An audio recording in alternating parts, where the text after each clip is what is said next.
Buenos días. Hoy vamos a hablar del libro Bóvedas de Acero de Isaac Asimov. Lo primero que podemos decir del libro es que tiene 18 capítulos y que cada uno de ellos tiene una extensión de aproximadamente 15 páginas en la versión de bolsillo. Y bueno, sin más preámbulo, pasando a hablar de la historia, podemos decir que esta novela entraría a formar parte de lo que serían dos géneros: el de ciencia ficción, que es el más famoso de Asimov, básicamente el recurrente, y el de la novela policíaca. En general, la historia nos sitúa en un planeta Tierra bastante tiempo en el futuro, tranquilamente 1, 2 millones de años en el futuro. Una época en la que ya han ocurrido colonizaciones espaciales que se detuvieron y que con el paso del tiempo las colonias se independizaron y crearon una cultura bastante diferente a la terrestre. Entonces tenemos un choque de culturas y se da en una época en la que estos espaciales han creado un enclave, como una pequeña base en la Tierra, con el objetivo de introducir los robots en la cultura terrestre para la vida. Y bueno, el argumento de la historia es que en este enclave ha ocurrido un asesinato. Asesinaron a un científico que estaba creando un robot con apariencia humana para que se pudiera asimilar de mejor manera digamos que en las ciudades terrícolas, para que no lo identificaran tan fácil. Nuestro protagonista, el detective Bailey, bueno, este detective es encargado de solucionar el crimen y se le asigna un compañero del enclave que resulta ser el robot justamente que el científico estaba desarrollando.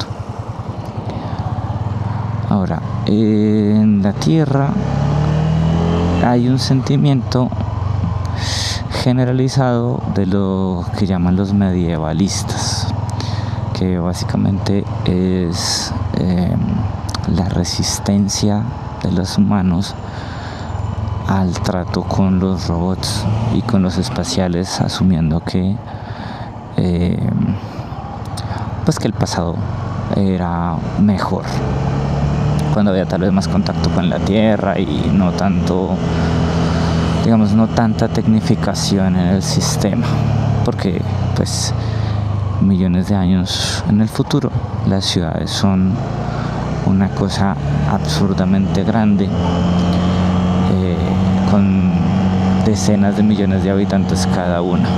Y bueno, nuestro detective, como cualquier terrícola, tiene pues estos impulsos, estos sentimientos, pero digamos que no controlan su perspectiva de mundo.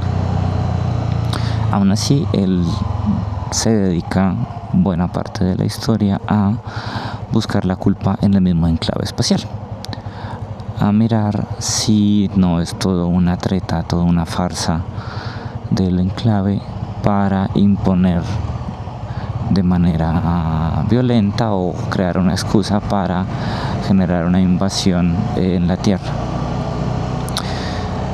Y bueno, en cierta medida aquí se nos mezclan elementos de lo cómico. Desde Isaac Asimov agrega algunos elementos cómicos, porque pues en este intento de buscar la culpa en el enclave, nuestro detective básicamente es como si jugara a adivinar y a lanzar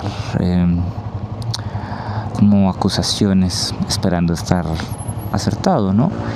Y cada vez se las desmontan después de que lo dejan echar toda la carreta. O sea, sí, uno empieza a sentir en cierta medida una especie de como de compasión por este detective, porque se nota que es inteligente, pero en esta búsqueda de apoyarse en cierta medida en su propio sentimiento de diferencia, pues queda muy mal, queda muy mal, y es algo que pues todos somos susceptibles a hacer, ¿no? Como intentar imponer nuestros prejuicios e intentar hacer que nuestra visión de mundo sea la correcta. Y pues sí, en cierta medida es cómico ver cómo se va equivocando cada vez. Hasta que bueno, al final pues básicamente sí logra dar con el culpable del asesinato. Pero eso es en cierta medida como lo de menos. Y bueno, mientras están en este periodo de investigación en el que el detective lo que está buscando son formas de, digamos que descubrir que todo esto es una treta, una farsa del mismo enclave espacial, van sucediendo cosas que lo único que hacen es darle peso a la conjetura del mismo enclave, y es que el asesinato fue orquestado por un grupo organizado de la Tierra. Y bueno, pues Bailey en un principio y casi que en su totalidad no lo cree, porque el grupo supuestamente organizado al que se refieren son los medievalistas, que digamos que nunca han generado un problema serio a nivel social. Entonces digamos que nunca se convence mucho de esto, pero sí van apareciendo de manera tal que se va volviendo evidente que este grupo no solamente existe, sino que sí es organizado y que en cierta medida sí es el culpable del asesinato del científico. Digo en cierta medida porque se entendería más bien como un accidente, ¿sí? Como un homicidio no culposo, tal vez. Pero bueno, esta historia, digamos que sin ser demasiado compleja, o por lo menos esta historia del detective, sin ser demasiado compleja, pone en evidencia algunas particularidades. Yo creo que la primera es que nos recuerda que aunque esté enmarcada en lo que es la novela policíaca, es tanto el absurdo de cómo el detective intenta como demostrar la culpabilidad del enclave, que uno es como que se pierde el juego del lector con la historia detectivesca, y uno se vuelve, o por lo menos yo me volví muy pasivo en ese sentido, y no me interesaba tanto a mí entender quién era el culpable, sino pues mirar con qué ocurrencia iba a salir el detective y cómo le iban a decir que no. Entonces es particular, es como si, pues sí, eso es como un intento de novela detectivesca, pero pues se nota que Asimov no es, digamos que no es un escritor de novela policíaca en sí mismo. Él entra sobre todo, como ya se le conoce, por los elementos de ciencia ficción. Y aquí pues hay dos escenas o dos cosas que me gustaría mencionar. La primera es una escena en la que están siendo perseguidos justo después de almorzar por los medievalistas, y para escapar empiezan a utilizar como las calles por las que se desplazan los habitantes de la ciudad, como una especie de laberinto. Me gusta mucho esta escena porque pone de manifiesto gran parte de lo que se podría entender como ciencia ficción. ¿Por qué? Porque estos pasajes, cuando uno se pone a intentar entenderlos, se da cuenta que es todo un entramado muy complejo de realizar y que sería genial que existieran realmente. O sea, yo creo que una cosa excelente que está propuesta aquí en términos de eso de ciencia ficción es esta forma de movilizarse dentro de las ciudades que propone Asimov, en la que la gente va casi que de pie por plataformas que se mueven, pero hay unas plataformas de aceleración, unas de desaceleración, unas que van a 90 kilómetros por hora, otras a 40. Y digamos que me parece más interesante, o me pareció también en su momento de lectura, intentar comprender cómo funcionaban estas plataformas, que de nuevo intentar descubrir quién fue el verdadero asesino del científico. Y ahí es donde entra, digamos, que la gracia de la historia, en centrarnos en esta parte de ciencia ficción, más allá de lo policíaco. ¿Qué otro elemento me gustaría mencionar? Es fundamental, creo, como Asimov no solamente, digamos, que nos dice cómo se separaron las dos culturas, la terrestre y la de los mundos espaciales, sino que empieza a hacer digamos que una gran pregunta a lo largo de la historia sobre qué nos hace humanos y si somos superiores o no a las máquinas, en este caso a los robots, porque es todo este complejo que se va desenvolviendo del sentimiento de por qué están reticencias a los robots, los terrícolas. Y pues llega a unas conclusiones, no voy a decir que malas, no voy a decir que superficiales, pero digamos que unas conclusiones tal vez un poquito ligadas a la parte mística, porque se nota que aquí entra en juego algunos elementos religiosos, por lo menos dentro de la narrativa, ¿sí? Los personajes creen en la Biblia y justamente una de las diferencias que hay entre la Tierra y los espaciales es que los espaciales desarrollaron una cultura altamente cientificista. Pero entonces en este concepto la Biblia entra como un elemento en la que separa el pensamiento mecánico de las máquinas y el cientificista, y permite la entrada de cosas más allá de lo racional, como son las emociones, y llegado al punto de hablar de la piedad, sobre todo en este sentido de si es justo no castigar siempre y cómo perdonar.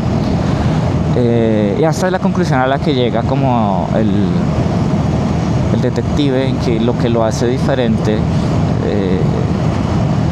es primero que todo no ser como tan obligado a cumplir todas las normas, sino la posibilidad de perdonar y de sentir compasión por otros.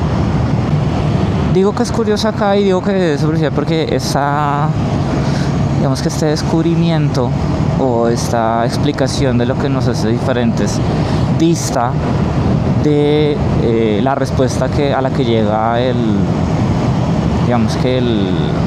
mismo autor en El hombre bicentenario, que también se pregunta por eso, porque hace diferente a los humanos de los androides. Y pues en ese otro libro la diferencia es como la capacidad de morir, más allá de cualquier otra, la diferencia es la capacidad de morir. Entonces creo que algo interesantísimo que tiene Asimov sí es obviamente la parte de la ciencia ficción, y es como lo que nos engancha y wow, o sea, realmente ver que mucho de lo que él propuso se ha ido cumpliendo poco a poco y genera la posibilidad de que todo lo otro también termine por cumplirse. Pero creo que lo fundamental de Asimov es que a través de la ciencia ficción él piensa qué va a pasar con la humanidad, qué es ser humano, qué nos hace ser, si no especiales, distintos, y qué es eso básico que no se nos puede olvidar de nuestra naturaleza. Ya también aparece en Yo Robot, ya también aparece en la trilogía de la Fundación diferentes exploraciones, pero es sobre lo mismo, sobre la naturaleza humana, sobre qué es lo nuestro y que nos podría dar certeza de que nos hace diferentes de los robots. Aunque hablándolo en términos de hoy, digamos que lo podríamos hablar en términos de que nos puede hacer diferentes de la IA, ¿no? En la medida en que creo que se aplican los mismos principios. Y es, bueno, como pongo de manifiesto que algo lo ha hecho una persona y no la inteligencia artificial. Y yo creo que aquí Asimov nos da muchas herramientas, y sobre todo la parte esta emocional, porque si digámoslo así, si el guión del video o el guión del texto no nos permite sentir, no solamente imaginarnos o crear nosotros el sentimiento, sino que si no nos permite entrever que había una emoción detrás de la escritura, pues probablemente no haya sido realizada por un ser humano. Y creo que es algo de lo que podrían tener en cuenta muchos docentes a la hora de planear las actividades, las tareas que van a dejar. Porque la pregunta es esa: ¿cómo hacer que los chicos no hagan todo con IA? Y bueno, pues hay que planear bien la tarea de tal manera que todos sepamos que es algo que, si bien la IA puede ser una herramienta, no va a ser la creadora de un buen producto final. Y si los chicos no ponen de su parte, pues el trabajo va a ser malo, va a ser insuficiente. Y bueno, yo creo que eso es lo que querría decir de este libro. Sirve como reflexión, por lo menos personal, para mí, en calidad de cómo enfrentarse a la IA en el día a día laboral. Y poco más. Yo creo que nos vemos otro día hablando de otro libro en otro video.